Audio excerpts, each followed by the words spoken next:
இந்த போறப்பு தான் நல்லா ருசிச்சு சாப்பிட கிடைச்சது. ஹலோ ஃப்ரெண்ட்ஸ், இன்றைக்கி நம்ம வீடியோவில் என்ன பார்க்க போகிறோன்னா ரொம்ப சுவையான வெற்றிலை ரசம் தான் பார்க்க போகிறோம். முதல்ல அதுக்கு தேவையான பொருள் என்னென்னு பார்த்துடலாம் வாங்க. வெற்றிலை ரசத்துக்கு தேவையான பொருள் என்னென்னு ஃபஸ்ட்டு பார்த்துடலாம் வாங்க.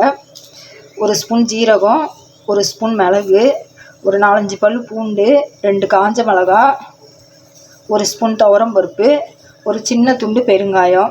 இது கூடவே ஒரு 10 வெத்தலை எடுத்து அந்த காம்பெல்லாம் கிள்ளிட்டு இது மாதிரி சின்ன சின்னதாக பிச்சு வச்சுருக்கேன். இதையும் சேர்த்து அரைச்சிக்கணும் நல்லா வலுவலுன்ட்டு.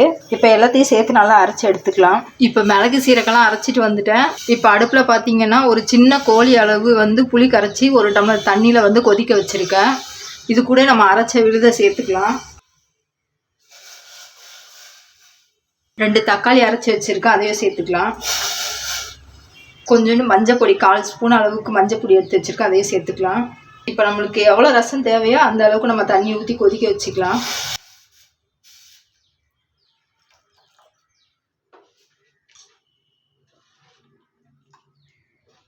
இந்த ரசம் கொதிக்கலாம் விடக்கூடாது, நல்லா நுர கட்டி வரணும். நுர கட்டி வரும்போது அந்த கொதிக்கிற ஸ்டேஜ் வரும்போது நம்ம அடுப்பு ஆஃப் பண்ணிட்டு இதில் தாளித்து கொட்டிக்கலாம். இந்த வெத்தலை பார்த்திங்கன்னா சளிக்கு ரொம்ப ரொம்ப நல்லது.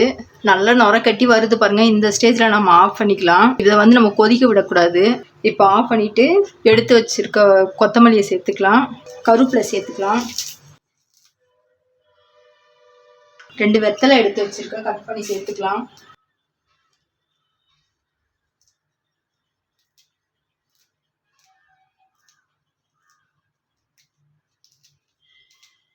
இப்போ தேவையான அளவு உப்பு சேர்த்துக்கலாம்.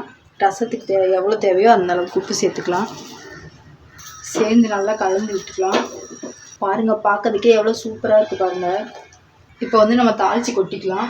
இப்போ ஒரு ஸ்பூன் நெய் சேர்த்துக்கலாம். இந்த ரசம் நெய்யில் தாளித்தா தான் நல்லாயிருக்கும். நிறைய நெய் சேர்க்கணுன்னு தேவையில்லை.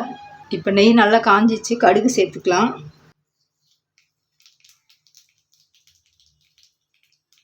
கடுகு நல்லா பொரிஞ்சிச்சு, கொஞ்சோண்டு பெருங்காயத்தூள் சேர்த்துக்கலாம். ஏற்கனவே நம்ம பெருங்காயம் கொஞ்சம் கட்டி பெருங்காயம் போட்டு அரைச்சிருக்கோம், அதனால் கொஞ்சோண்டு போட்டுக்கலாம். அது நல்லா வாசனையாக இருக்கும். அவ்வளோதான். இப்போ ரசத்தில் சேர்த்துக்கலாம் எடுத்து.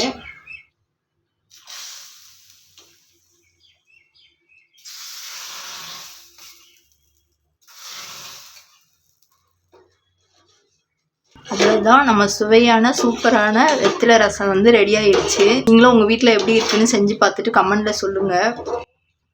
இப்போ நம்ம சுவையான வெற்றிலை ரசம் தயாராகிடுச்சு. பாருங்கள், பார்க்கறதுக்கே எவ்வளோ சூப்பராக இருக்குது பாருங்கள். ரொம்ப மணமாக இருக்குது. இந்த வெற்றிலை ரசம் நம்ம வாரத்துக்கு 2 முறையாவது சாப்பிட்ணும். அப்படி நம்ம சாப்பிட்டுட்டே வந்தோன்னா நம்மளுக்கு இந்த சளி பிரச்சனையே இருக்காது.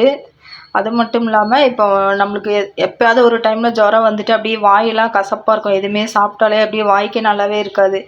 அந்த மாதிரி டைம்லலாம் இது மாதிரி ரசம் வச்சு சாப்பிட்டிங்கன்னா நமக்கு வாய்க்கும் நல்லாயிருக்கும், உடம்பு நல்லாயிருக்கும், சளியெல்லாம் போயிடும் நம்ம உடம்புலேருந்து.